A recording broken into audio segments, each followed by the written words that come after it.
Hello दोस्तों, कैसे हैं आप सब लोग।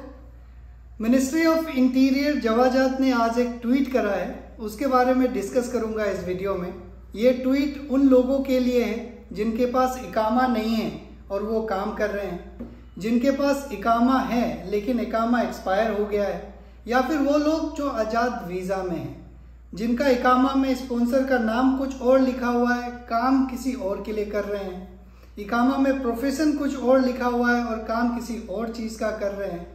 उन सारे लोगों के लिए जवाजात ने आज एक ट्वीट करा है और उसमें ये बताया है कि जितने भी सेल्फ एम्प्लॉयड लोग हैं उनको पेनलाइज किया जाएगा 50,000 रियाल तक, 50,000 रियाल तक, 6 महीने तक का जेल हो सकता है और उनको डिपोर्ट कर दिया जाएगा, सऊदी से बाहर उनके देश में भेज दिया जाएगा।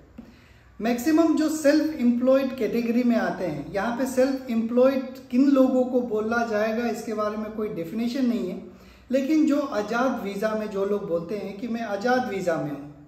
पहली बात तो आज़ाद वीज़ा नाम का कोई वीज़ा ही नहीं होता है, ये एक इलीगल प्रैक्टिस है।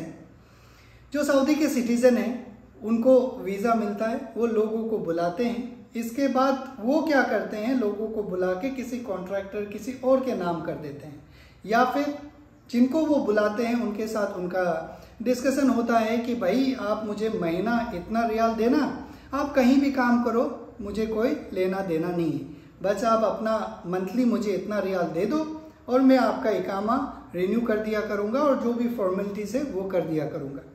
मतलब ये कि स्पॉन्सर कोई और काम किसी और के लिए कर रहा है, वो एक आज़ाद वीज़ा के कैटेगरी में लोग मानते हैं, लेकिन वो एक इलीगल प्रैक्टिस है। आज़ाद वीज़ा नाम का कोई वीज़ा होता नहीं है, तो शायद इसी को सेल्फ एम्प्लॉयड कैटेगरी में माना जाएगा।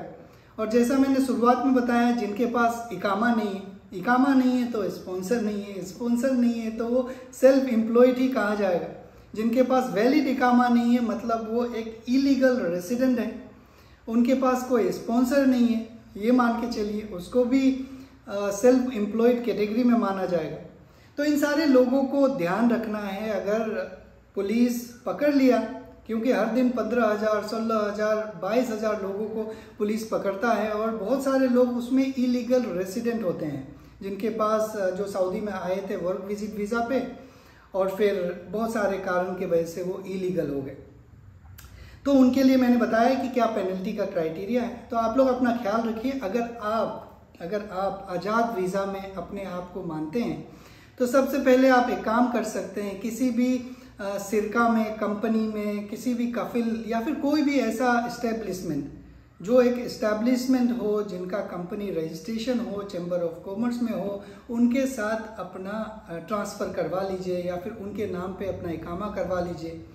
जिस कंपनी का नाम लिखा हुआ है, स्पॉन्सर का नाम लिखा हुआ है इकामा में, वहीं पे काम कीजिए। जो आपका प्रोफेशन लिखा हुआ है इकामा में, मान लीजिए प्लम्बर लिखा हुआ है लेकिन आप इलेक्ट्रीशियन का काम कर रहे हो, वो गलत है। तो ये सारी चीज़ें हैं जो हम लोग को खुद ही प्रॉब्लम में डालता है। तो शुरुआत से ही जब हमें वीज़ा आता है तो उसी समय हमें ध्यान रखना चाहिए।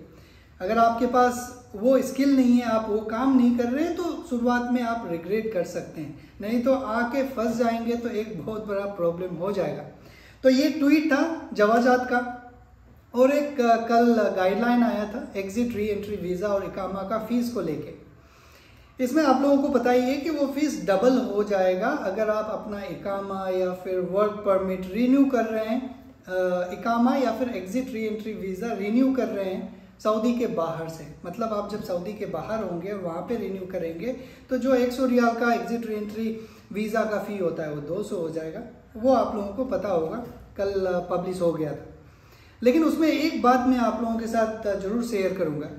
जब आप एग्जिट री एंट्री वीज़ा आपके पास आता है तो उसमें डेट देखिए। कई बार एक दिन लिखा रहता है कि इतना दिन के अंदर आपको वापस आना है, 60 डेज, 90 डेज, 120 डेज, ऐसा डेज लिखा रहता है। अगर डेज लिखा हुआ है तो कोई प्रॉब्लम नहीं है, लेकिन अगर इसमें ये लिखा हुआ है एग्जिट बिफोर 30 जनवरी 2023, तो ये मत समझिए कि 30 तारीख को मैं आ सकता हूँ, नहीं, आपको 29 तारीख तक ही आना है। तो ये बहुत बड़ा एक गलती है जो कई लोग कर जाते हैं। आपका वीज़ा एक दिन पहले तक ही वैलिड रहेगा, क्योंकि उसमें क्लियरली लिखा रहता है इस दिन से बिफोर, मतलब उस दिन का मिडनाइट, रात के 12 बजे से पहले ही आपको आना है। तो ये एक इन्फॉर्मेशन था, इसके बारे में मैं एक सोच रहा हूँ डिटेल वीडियो आप लोगों के साथ शेयर करूँ। तो आज के लिए बस इतना ही, आप लोग अपना ख्याल रखिए। Thank you very much.